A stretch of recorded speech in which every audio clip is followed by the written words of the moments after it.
Bonjour Patrick Girard. Bonjour. Vous êtes directeur fondateur du collège Frassati et vous venez nous parler d'une nouvelle initiative qui s'appelle Frassati International. Mais d'abord, avant cela, qui est Pier Giorgio Frassati ? C'est une figure un peu singulière puisque d'abord c'est un bienheureux ou un saint de notre temps, puisqu'il est décédé en 1925 à l'âge de 24 ans après avoir contracté une maladie auprès des pauvres dont il s'occupait. Alors lorsque j'ai créé Frassati en 2007, avec mon épouse, on a cherché un saint patron et je crois que c'est elle qui a pensé au bienheureux Frassati, qui à l'époque n'était pas très connu, mais qui aujourd'hui se révèle être un beau modèle pour les jeunes. Il y a d'ailleurs beaucoup de mouvements de jeunes qui portent son nom.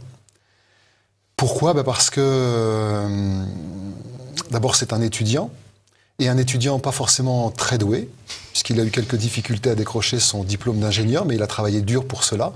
Donc pour nos élèves qui ne sont pas tous très doués, c'est encourageant. C'est encourageant, tout à fait. Ensuite, c'est un sportif, et c'est vrai que Frassati est un établissement scolaire où le sport a une place importante. C'est un alpiniste. Donc Jean-Paul II, qui l'a nommé bienheureux, et lui-même alpiniste, a sans doute été attaché à cette figure justement de jeune homme pratiquant cette activité tout à fait exceptionnelle. Et puis bien sûr, c'est un amoureux du Seigneur, de Dieu. À une époque où la piété eucharistique ne débouchait pas forcément sur la communion très fréquente, Pier Giorgio a été un pionnier en la matière, puisqu'il assistait à la messe tous les jours, il communiait très très fréquemment. Et donc une grande piété eucharistique, un grand amour des pauvres également. À l'insu de ses parents, c'était une famille extrêmement aisée, puisque son père dirigeait un grand journal qui existe toujours, La Stampa. Eh bien, Pier Giorgio passait toutes ses économies à aider les pauvres de Turin. Il parcourait les rues de la ville avec ses amis et il aidait donc la misère qui était autour de lui. Voilà, donc un étudiant, un sportif, un amoureux de la Sainte Messe, un amoureux des pauvres. Donc on a pensé que c'était une belle figure pour servir d'exemple à nos élèves. Alors, pouvez-vous nous en dire un peu plus sur ce collège? Où est-il situé? Combien y a-t-il d'élèves? Quelle est son originalité? Le caractère propre de son projet pédagogique, comme on dit aujourd'hui? Donc le collège et lycée Frassati est un peu perdu dans les Vosges, à côté de Vittel, dans un petit village Mandres-sur-Vair, loin de tout, sans aucun commerce, à 300 mètres d'une magnifique forêt. Sa spécificité, je dirais, reprend un petit peu les caractéristiques de son saint patron, le bienheureux Frassati. C'est un établissement scolaire, évidemment, avec une organisation pédagogique un peu particulière, puisque les cours ne sont dispensés que le matin. Et donc, on arrive à dégager des après-midi pour des activités essentiellement sportives. C'est un internat pour garçons. Nous scolarisons 145 garçons, donc une cinquantaine de collégiens, 90 lycéens à peu près. Comme il n'y a que des internes, vous imaginez que ça crée évidemment des liens particuliers entre tous ces garçons, renforcés par les activités sportives, renforcés également par une structuration des garçons en équipe qui reprend un petit peu le système scout. Donc on a des équipes de collégiens, des équipes de lycéens, on mélange les âges. Il y a un chef d'équipe qui est soigneusement choisi, qui n'est pas un petit chef, mais un garçon qui se porte volontaire pour servir ses camarades. Nous ne sommes pas un établissement élitiste, ça tient à l'internat bien sûr, puis ça tient aussi au fait que nous avons l'objectif de garder nos élèves et de leur permettre de donner le meilleur d'eux-mêmes.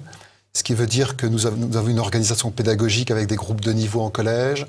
Nous avons au lycée des classes technologiques, STMG, ce qui nous permet de garder des élèves qui ne pourraient pas poursuivre en série générale. Bien sûr, il y a un caractère catholique très fort. Nous avons la chance d'avoir un aumônier à demeure. Actuellement, l'abbé Xavier Garban, qui est de la Fraternité Saint-Pierre. Et donc, c'est ce prêtre remarquable, assure la messe quotidienne, dispense le catéchisme, bénit les repas, vit au milieu des enfants. C'est vraiment quelque chose d'extraordinaire. Notre lycée a comme devise une phrase du Père Sevin, fondateur du scoutisme catholique, qui a dit qu'il fallait avoir des idées hautes pour avoir des idées larges. Donc à la fois notre objectif est d'avoir des idées larges pour pouvoir englober toute la réalité, mais pour ce faire, bien sûr, il faut que ces idées soient hautes. Donc c'est un petit peu notre idée.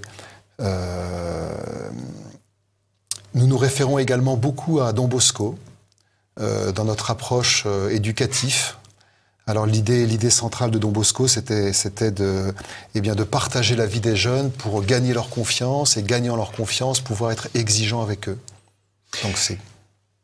Pardon, allez-y. Non. Voilà, alors quel est l'objectif de Frassati International, qui est une nouvelle initiative? Alors c'est un double objectif. Tout d'abord, permettre à de jeunes garçons étrangers de découvrir la culture française et européenne, de venir quelques mois pour apprendre le français de manière intensive et découvrir des jeunes gens français, partager un peu leur vie. Et puis le deuxième objectif, c'est bien sûr de permettre à nos propres élèves de créer des liens avec ces étrangers, de créer un réseau, on pourrait dire, de jeunes gens catholiques du monde entier. Réseau qui pourra bien sûr les enrichir au point de vue linguistique, culturel et professionnel après, sans doute. Donc il faut imaginer ces jeunes gens venir 2-3 mois par exemple, sachant qu'à chaque fois qu'ils vont venir pendant une tranche d'1 mois, ils vont avoir 2 semaines de français, de cours de français donc intensivement, 1 semaine de cours de français via une activité théâtrale, et puis 1 semaine où ils vont visiter un pays d'Europe limitrophe de la France. Voilà. Alors comment vous contacter si on est intéressé par cette initiative? Alors que ce soit le Collège Frassati ou Frassati International, il suffit de taper Frassati ou Frassati International sur les moteurs de recherche Internet et vous arrivez directement sur nos sites Internet. Voilà, c'est très simple.